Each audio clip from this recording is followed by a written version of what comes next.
हे नवे जन्म याजसाठी देवा तुझे चरण सेवा साधावया. हरिनाम कीर्तन संतांचे पूजन घालीन लोटांगण महाद्वारी. प्रस्तुत प्राप्त प्रसंगी प्राप्त स्थळी भगवत चिंतनाला अर्थात कीर्तन रूपी सेवेला निवडलेला अभंग महान भगवत भक्त विश्ववंदे विश्वभूषण श्रीमंत श्री संत श्री जगद्गुरु तुकाराम महाराजांचा 5 चरणाचा अभंग आहे. अभंगातून जगद्गुरु तुकोबार आहे. प्रतिज्ञा करताय. प्रतिज्ञा ही संतांची आहे आणि संतांचीच प्रतिज्ञा खरी होते. इतरांच्या प्रतिज्ञा खऱ्या झाल्या नाहीत. कशा झाल्या नाहीत मी चिंतनात पुढे सांगणार आहे तुम्हाला. सेवेच्या अगोदर थोडक्यात परिहार सांगायचा म्हणजे सालाबाद प्रमाणे चालत असलेला हा भव्य आणि दिव्य स्वरूपाचा अखंड हरिनाम सप्ताह तथा श्रीमद भागवत कथा ज्ञान यज्ञ सोहळा हरिभक्तीपरायण गाळय आप्पा स्वामी यांच्या पुण्य स्मरणाच्या निमित्तानं असणारा हा सप्ताह हे मोजे मेवापूर या गावामध्ये ग्रामस्थ मंडळींच्या योगदानाने साकार होणारा कार्यक्रम. गावातील संयोजक आयोजक नियोजक सप्ताह कमिटी अध्यक्ष उपाध्यक्ष सचिव सदस्य परमेश्वर भाऊ नारायण पाटील त्यांना सहकार्य करणारी अजूनही गावातली मंडळी सर्वांना कोटी कोटी धन्यवाद. मृदंगाचार्य हरिभक्तीपरायण गजानन महाराज पवार यांच्याही चरणी वंदन. यांनाही धन्यवाद. गायनाचार्य गायन क्षेत्रामध्ये ज्यांचं खूप मोठं नाव आहे तथा कीर्तनकार हरिभक्तीपरायण रामेश्वर महाराज शल्लरकर, हरिभक्तीपरायण रोहित महाराज ढोरसांगवी, हरिभक्तीपरायण विष्णू महाराज इमडे शिकारा व गावातील संपूर्ण भजनी मंडळ, बाहेर गावून आलेली भजनी मंडळ, युट्यूब वाले मनोहर दादा जामकर, सर्व माझे मायबाप मंडळी माय मावल्या यांच्याही चरणी वंदन करून चिंतनाकडे जाऊ. महायोग पेटे दे भे मारात्यम वरम पुंडरीकाय दातु महेंद्रहि समागते तिष्ठन्तमानंद कंदम परब्रह्मलिंगम भजे पांडुरंगम. पांडुरंगा करू प्रथम पांडुरंगा करू प्रथम नाम पांडुरंगा करू प्रथम नमन पांडुरंगा करू प्रथम नमन पांडुरंगा करू प्रथम नमन पांडुरंगा करू प्रथम नमन हे पांडुरंगा करू प्रथम नमन नमन पांडुरंगा करू प्रथम नमन. दुसरे चरण संतांची दुसरे चरण संतांची त्यांच्या कृपादाने तसे चालतो त्यांच्या कृपादाने तसे चालतो. दुसरे चरण संतांची दुसरे चरण संतांची त्यांच्या कृपादाने तसे चालतो. बाबाजी सद्गुरुदास तुका पांडुरंगा करू प्रथम नमन दुसरे चरण संतांच्या त्यांच्या कृपादाने कथेचा विस्तारू. बाबाजी सद्गुरु दासोगा काय माझी वाणी मानेल संतांशी रंजवू चित्तासी अपुर्या. सेवे लागी सेवक झालो तुमच्या लागलो निज चरणा. अहो स्वामी तुकया देवा यावरी न करव अवेर. नमो सद्गुरु तुकया ज्ञान दीपा नमो सद्गुरु सच्चिदानंद रूपा नमो सद्गुरु भक्त कल्याण मूर्ती नमो सद्गुरु भास्करा पूर्ण कीर्ती. घेईन मी जन्म याजसाठी देवा तुझे चरण सेवा साधावया. हरिनाम कीर्तन संतांचे पूजन घालीन लोटांगण महाद्वारे. जगद्गुरु तुकोबार आहे.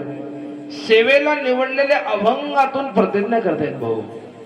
प्रतिज्ञा ही संतांची आहे. सामान्य माणसाच्या प्रतिज्ञा सिद्धीला जात नाहीत, गेल्या नाहीत आणि जाणारही नाहीत. बघा तुम्ही सामान्य माणसं सकाळी केलेली प्रतिज्ञा संध्याकाळपर्यंत टिकत नाही. घराघरामध्ये माणसं प्रतिज्ञा करतात, अमुक करीन तमुक करीन, पण प्रतिज्ञा खऱ्या झाल्या नाहीत. सामान्य माणसांच्या सोडा, इलेक्शन परेड मध्ये उमेदवार लोक प्रतिज्ञा करतात. काही काही पक्ष तर आपले जाहीरनामे काढतात, पण कोणाचेही आतापर्यंत खरे झाले नाही. हे राजकारणी लोकांचं सोडा, पण या देशामध्ये असे काही राज्य होऊन गेले ते इतिहासामध्ये, त्या राज्य लोकांना सुद्धा प्रतिज्ञा केल्या होत्या. हिटलर सारखा राजा, सिकंदरा सारखा राजा प्रतिज्ञा करतो जग जिंकण्याच्या, असेच मेले पण जग जिंकता आलं नाही. चला, पुराण काळामध्ये एका राजानं प्रतिज्ञा केली होती, त्याचं नाव आहे राजा रावण. बाबा, रावणाच्या प्रतिज्ञा होत्या, सोन्याला सुगंध आणेल, आकाशाला पायऱ्या बांधेल, खाऱ्या समुद्राला गोड करेल आणि सीता देवीला पत्नी बनवेल. हे कुणाच्या प्रतिज्ञा होत्या? रावणाच्या. पण एकही प्रतिज्ञा खरी झाली नाही. रावण म्हणजे सामान्य समजू नका. सोनियाची पुरी समुद्राचा वेडा, समुदाय गाडा राक्षसांचा. गाव सोन्याचं होतं, 80,000 बायका होत्या. त्याच्या एका मोठ्या मुलाने इंद्राला जिंकल्यामुळे तर इंद्रजित नाव पडलं होतं. मुख्य पुत्र हरी इंद्र आणि पुत्र पौत्राचा लेखा कोण करी. सहज 80 सहस्राच्या सुंदर कामिनी माझी मुख्य राणी मंदोदरी. 1 लाख मुलं, 1.25 लाख नातू, असा मोठा परिवार. गाव सोन्याचं होतं. तटबंदी किती, विडबंदी किती असतील विचार करा. पण एवढ्या मोठ्या रावणानं प्रतिज्ञा केली, पण त्याची प्रतिज्ञा खरी झाली नाही.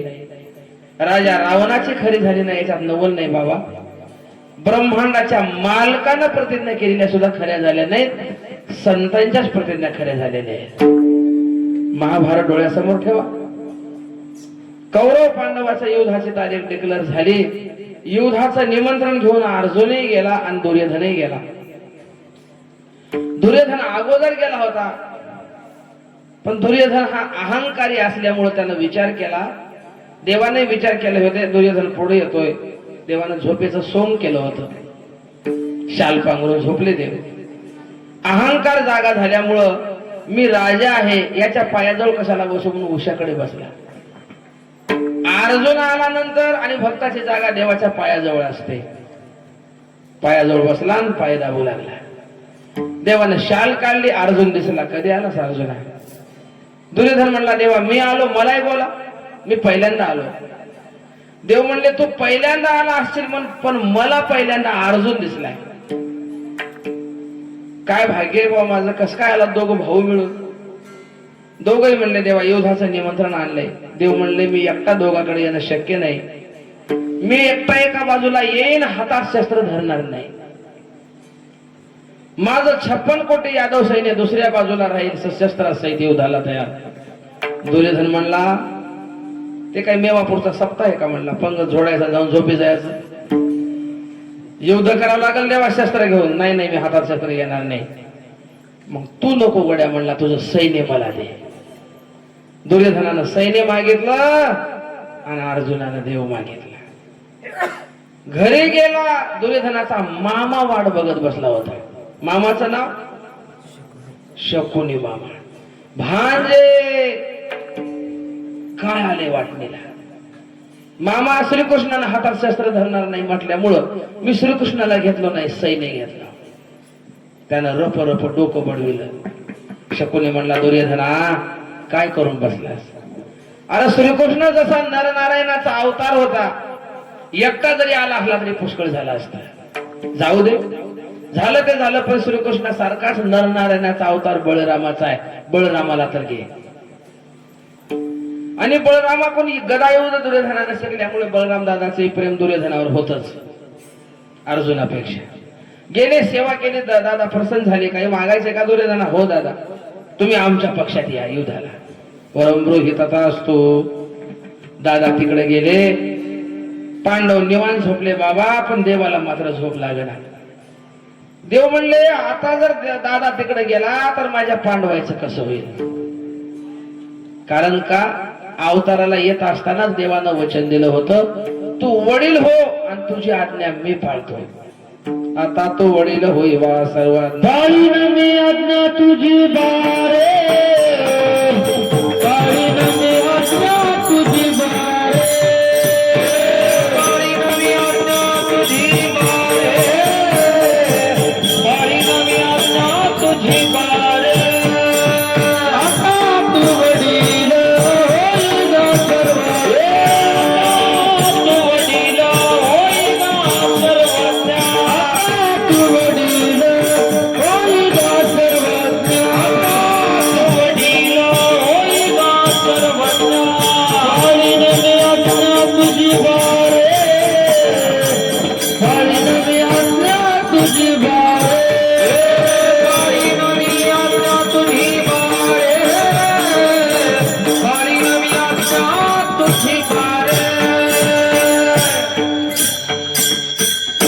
आता तो वडील होई गा सर्वाज्ञा पाळीन मी आज्ञा तुझी बारी. वचन दिलेलं आहे.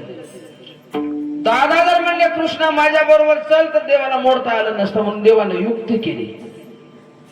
देवासारखा चतुर दुसरा कोणी जगात नाही म्हणून तर चतुरा तो शिरोमणी गुण लावण्याची खाणी मुकुट सकळ मनी धन्य तोची विठोबा चतुरा तो शिरोमणी. मला एक जण म्हणला महाराज मी लय चतुर आहो म्हणला. मी म्हणलं भाऊ तू एवढा चतुर आहेस तर तुला बनवणारा किती चतुर असेल काय का नाही, त्याचा विचार कधी केलाय का? देव चतुर आहे. देवानं सेवक बोलवेला. देव म्हणलं इकडे. आढावा बैठक चालू झाली होती कौरवाची, युद्ध कसं करायचं. आणि दादा बैठकीत बसले. फक्त दादाला बाहेर बोलव. आणि का बोलवलंय म्हणलं श्रीकृष्णाने नमस्कार सांगितला एवढंच. चिडले तर दादा तिळाचा काय भाऊ झाला हे एक विचार. शेवट गेला. दादा बाहेर या, दादा बाहेर या, दादा बाहेर या. दादा उठले बाहेर आले. कस काय बोलविलं? काही नाही, तुम्हाला श्रीकृष्णाने नमस्कार सांगितलाय. काय मूर्ख आहेस रे म्हणला. तुझाही पोरकटपणा गेला नाही त्याचाही गेला नाही. नमस्कार सांगायला बैठकीतून उठवायचा राहते का? राम राम करायला बैठकीतून उठवायची गरज आहे का? अजून काही सांगितलंय का? तिळाचा काय भाव चालू झालाय? दादा म्हणले मी काही मार्केट कमिटीचा अध्यक्ष आहो. 2-4 शिवाय दिल्या जाऊन बसले. दुर्योधनानं बघितलं होतं. दादा बाहेर गेले. कस काय गेलतो बाहेर? कोण माणूस होता बोलवायला आलेला? श्रीकृष्णाचा होता. कस काय आलता? काही नाही, नमस्कार सांगितलाय. नमस्कार सांगायला माणसातून बोलत करावं. खरं सांगा काय म्हणले? दादा म्हणले खरं दुर्योधना एवढंच बोलले, दुसरं बोलला नाही. नाही दादा तुम्ही काहीतरी लपवा लाव. खरं सांगा काय म्हणले? खरं सांगा काय म्हणले? आणि मग दादाचा राग तुम्हाला माहिती आहे. दुर्योधन म्हणला दादा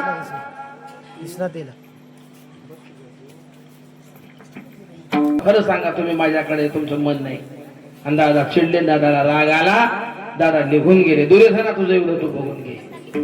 दुराविला सका बळीभद्र न साहेचे बबरो पांडवा पारिका न दुराविला सखा बळीभद्र. का नाही देवानं पांडवा करता काय काय केलं नाही. कारण पांडव देवाचे आवडते प्रेमी भक्त आहेत. होता द्वारकेचा पण द्वारकेचा राणा पांडवा घरी. भक्तावर प्रेम होतं देवाचं. पुढे युद्ध चालू झालं. भीष्माचार्याचं आणि अर्जुनाचं युद्ध लागलं. अर्जुनाला भीष्माचार्यानं बाण मारून बेजार केलं, बेशुद्ध पाडलं. पुढून बाण येतात, मागून काही नाही गेले. फिरून बघले तर बेशुद्ध पडलाय अर्जुन रथावर. देवाला राग आला. हातात चक्र सुदर्शन घेतलं आणि धाड देशा उडी मारली. भीष्मावर धावले. भीष्माचार्य म्हणले देवा मला खुशाल मारा, पण मला तुमची प्रतिज्ञा मोडायची होती. एवढंच करायचं होतं.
धनुर्धरा रक्षिले. देवानं भीष्माचार्याचा पण खरा केला, आपली प्रतिज्ञा मोडून घेतली आणि अर्जुनाचं रक्षण केलं. याचा अर्थ आहे देवानं स्वतःची प्रतिज्ञा मोडली पण भक्तांची प्रतिज्ञा खरी केली. आता माझ्याकडे वेळ नाही, अभंगाचं चिंतन पुढे सांगायचे. अर्जुनानं अजूनही काही प्रतिज्ञा केल्या महाभारतामध्ये, पण ते देवाला खऱ्या कराव्या लागल्या. अभिमन्यूला लाथ मारली धारातीर्थी पडल्यावर जयद्रथानं. सुभद्रा रडू लागली, विकळ पडिता माझे किशोर, जयद्रथे केला लत्ता प्रहर. धिक्क गांडीव धिक्क तुनी धिक्क यदुवीर पार्थ पै. अर्जुना तुमचा धिक्कार असो, श्रीकृष्णा तुमचाही धिक्कार असो. माझा मुलगा मेला याचं दुःख नाही, पण रणांगणावर पडल्यावर लाथ मारली याचं दुःख आहे. अर्जुनानं प्रतिज्ञा केली, सूर्य उदयापासून सूर्य अस्तापर्यंत एक तरी जयद्रथ मारेल, नाही तर अग्निकाष्ट घेईल. कौरवांना वाटलं बरं झालं आता आयता अर्जुन मरतो, व्यूह रचना करून जयद्रथ लपवला. दिवसभर युद्ध झालं भाऊ, पण जयद्रथ नजरला पडला नाही. देव म्हणले अर्जुन मरतय. सुदर्शन चक्र लावून देवानं सूर्य झाकला आणि अर्जुनाला सांगितलं आता घ्या अग्निकाष्ट. चित्ता पेटविली.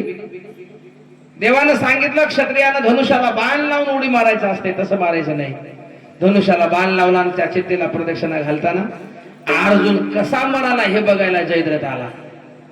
देवानं सुदर्शन चक्र बाजूला केलं, सूर्य चमकू लागला.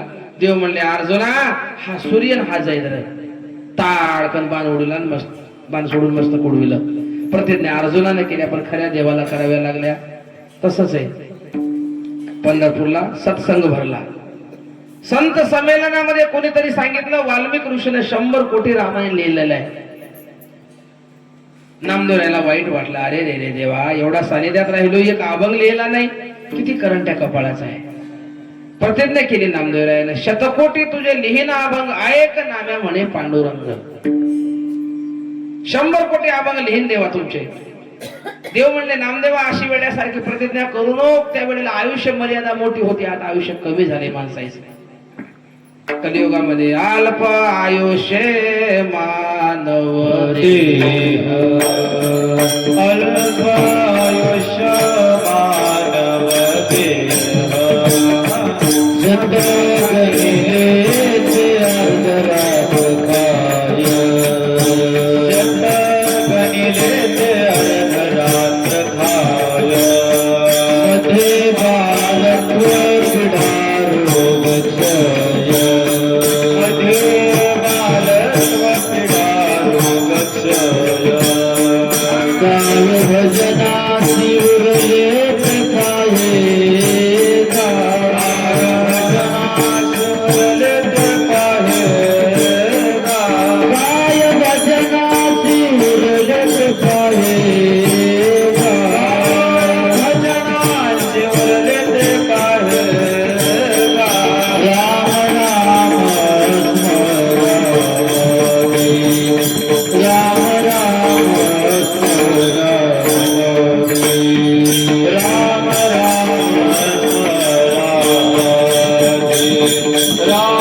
राम स्मरा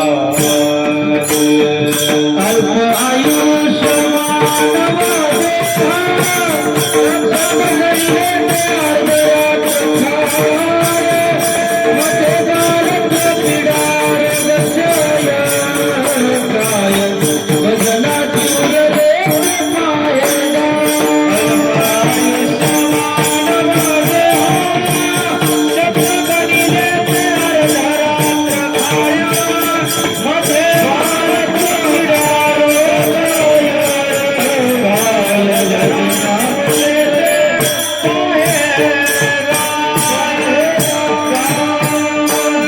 कलियुगामध्ये माणसं अल्प आयुष्य आहेत. अल्प आयुष्य मानव देह शतगणिले ते अर्धरात्र खाय मध्ये बालत्व पीडा रोग क्षय काय भजनाशी उरले ते पाहेगा. अल्प आयुष्य आहे का नाही. 100 वर्ष सांगितलंय पण 100 सगळ्याला मिळणार गेलेत बाबा. मध्येच नंबर लागालाय माणसाचा. कोरोनामध्ये किती तरणी बाण मुलं निघून गेली का नाही आहे का नाही. म्हणून बरं 100 वर्ष कलियुगात पहिल्या चरणात आहो. भागवतात वर्णन आले कलियुगाच्या पहिल्या चरणाच्या लोकांना 100 वर्ष आयुष्य राहणार आहे. कलियुगाला 4 चरण आहेत. लक्ष द्या, बोलू नका. दुसऱ्या चरणाला सुरुवात झाली की आयुष्य निम्म्यावर येणार आहे. किती? 50 वर्ष राहणार आहे माणसाचं आयुष्य. कलियुगाच्या तिसऱ्या चरणाला सुरुवात झाली की माणसाचं आयुष्य अजून निम्म्यावर येणार आहे. किती वर्ष मग? 25. आणि चौथ्या चरणातल्या माणसाचं आयुष्य राहणार आहे फक्त 12.5 वर्ष. काय काय होईल म्हणा 12.5 मध्ये? 9 वर्षाचा मुलगा आजा होईल त्या वेळेला. हे खोटं नाही, नाथ महाराजांना लिहून ठेवले. 5 वर्षाची बाळा भ्रतार मागेल 6 वर्षाची नारी गर्भीन राहील. हे काय खोट आहे का? प्रथमी वरी वारा दादा झुंडाच सुटेल एकाने थोर थोर पर्वत उडवली जातील. असो नामदेव अशी प्रतिज्ञा करू नको, डबल प्रतिज्ञा केली. नामा मने हेत न होता संपूर्ण जेव्हा उतरे ना तुझ पुढे प्रतिज्ञा नामदेवरायाने केली. काळजी देवाला लागली. सार जयशी सांगे भीमा तेरी हरिवैस जिबेवरी नामयाचे. सरस्वतीला सांगितलं माय नामदेवरायाच्या जिबेवर बसून अभंग लिहून घे. भर भर भर अभंग लिहू लागले नामदेवराय. बाबा 96 कोटी अभंग नामदेवरायाने लिहिले. आज आपल्याकडे उपलब्ध नाही तेवढी. 4 कोटीचा संकल्प राहिला. 100 कोटीतला 4 कोटी राहिले. आयुष्य मर्यादा संपली आणि देवाला विनंती करून नामदेवरायानं समाधी नामदेव पायरीला घेतली. नामा म्हणे आम्ही पायरीचे चिरे वरे संत हिरे पाय देते. बसव कल्याण कर्नाटक मध्ये तिथली एक सून आहे नामदेवरायाची. माहेरला गेली ती बाळणपणाला. देवाला वंश पाठीमागे ठेवायचा होता म्हणून ती बाळणपणाला गेली. तिला मुलगा झाला. इकडे घरच्या सगळ्याला समाधी दिली. तिला कळलं माझ्या पोटातला गोळा देवाला वाढवायचा होता म्हणून देवाने मला ठेवलं. प्रसूती होऊन आल्याच्या नंतर देवाच्या पुढे मूल ठेवलं. त्या बाईने जागेवर त्रास झाला. ते वंश आजही नामदेवरायाचा पंढरपुरात आहे. नामदास या नावानं प्रसिद्ध आहे. 17वी 18वी पिढी आज चालू आहे. पुढे नामदेवरायानं राहिलेले अभंग पूर्ण करण्यासाठी जगद्गुरु तुकोबारायाच्या रूपाने अवतार घेतला. जगद्गुरु तुकांना अवतार नामयाचा संप्रदाय सकाळाचा येथो या प्रमाणाची संख्या सांगे 100 कोटी. उरले तेले शेवटे लावी तुका. अभंग लिहू लागले. नामदेवरायानं देवानं सांगितलं भर भर भर तुकोबारे अभंग लिहू लागले. पण गावामध्ये काही वर्ग असतो. एखाद्याची प्रगती झाली की विरोध करणारा वर्ग. तुकाराम महाराजांना विरोध होऊ लागला. गावातून आडवं येऊ लागले कोणत्याही कार्यामध्ये. तुकोबारायाची वाणी सोजवळ होती, पवित्र होती. हजारो लोक कीर्तनाला येऊ लागले. महाराजांचे अभंग लिहिणं चालू झालं. मग त्या लोकांनी ग्रुप तयार केला आणि गावामध्ये जे पाटील होते गावातले, त्या काळातले पाटील म्हणजे पोलीस स्टेशन गावातले पाटील, तुकोबाचे अभंग लिहिणं बंद करा आणि तुकोबाचे कीर्तनही बंद करा गावातले. पाटलानं बोलून घेतलं. तुकोबा आजपासून गावात कीर्तन करायचं नाही. आता पाटलाचा आदेश आहे. महाराजांना पाटलाच्या नावाने एक अभंग लिहिलाय गाथ्यामध्ये. कोपला पाटील गावीचे हे लोक, आता घाली भीक मज कोण, फार विटाबागी धरली तुझी आस, केला जीवानास पांडुरंगा. कीर्तन बंद म्हणल्यावर महाराज धडधड रडले. हो घरी जाऊ. जिजामाईला नवल वाटलं. जिजामाई म्हणली माय मेली रडले नव्हते, बाप मेला तेव्हा रडले नव्हते. एक बायको अन्न अन्न म्हणून मेली, एक मुलगा मेला तेव्हा रडले नाही. तर स्त्री एक अन्न अन्न करिता मेली. माझा प्रश्न आहे तुम्हाला, या 10 वर्षात कुणाची बायको अन्न अन्न म्हणून मेली का?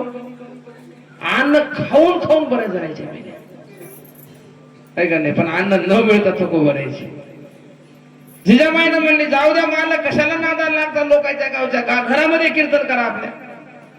महाराज म्हणले आवले मी घरासाठी आलो नाही, आलो म्हणे तुका मी नामाचा धारक, एकंदर शिका पाठविला इह लोका, आलो म्हणे तुका मी नामाचा धारक, जगासाठी आलो. मंबाजीला पत्र त्या रामेश्वर शास्त्रीला पत्र पाठवलं, तुकोबारायला बोलून घेतलं. का बोलवलात स्वामी? तुकोबाराय गेले. तूच का तुकोबा? हो मी तुकोबा. अभंग लिहितोस? हो स्वामी लिहितो. काय आधार आहे तुला अभंग लिहिण्यासाठी? स्वामी देवानं नामदेवरायानं स्वप्नात येऊन सांगितलंय, नामदेवे केले स्वप्ना माझी जागे, सवे पांडुरंगे येऊन या. लिहितो कवित्व म्हणाल जो कोणी नोहे, माझी वाणी पदरीची. नामदेवरायानं आणि देवानं सांगितले. राग आला रामेश्वर शास्त्रीला. रामेश्वर शास्त्री म्हणू लागला अरे मला 10 ग्रंथ मुखोद्गत आहेत, पण माझ्या स्वप्नात सुद्धा आला नाही, तुझ्या कसं काय आला स्वप्नात? खरं तर देवानं माझ्या स्वप्नात येऊन सांगायला पाहिजे होतं ना, गाता लिहायला. बोलू नका तुम्ही लक्ष माझ्याकडे द्या. याचं उत्तर गवळणीनं दिले बघा. त्या बासरीनं विचारलंय गवळणीनं. त्या गवळणी बासरीला बोलू लागल्या, बाई तू कोणतं पुण्य केलंय? देव कधी ओटावर घेतो, कधी पोटावर घेतो, कधी बोटावर घेतो. बासरीनं दिलेलं उत्तर महत्वाचं आहे भाऊ. बासरी म्हणली अग त्याच्यासाठी आतून मोकळं व्हावं लागतंय देवानं स्वीकार करायसाठी. तसं रामेश्वर शास्त्री सारखे आतून मोकळे नसल्यामुळे देवानं तुकोबारायला सांगितलं जा लिहिलेला गाथा बुडवून टाका. धर्मपीठाची आज्ञा म्हणून शिरसा वंदे मानली. तुकोबाराने गाथा बुडविला.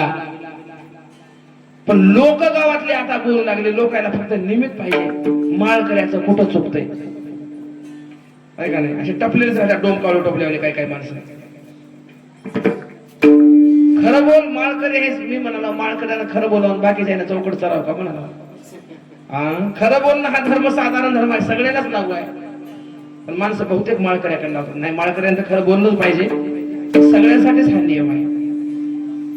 आणि मग तुकोबारायला गाठा बुडवायला लावला, बुडविला. लोक म्हणू लागले देवना संसार तुका दोहीकडे चोर.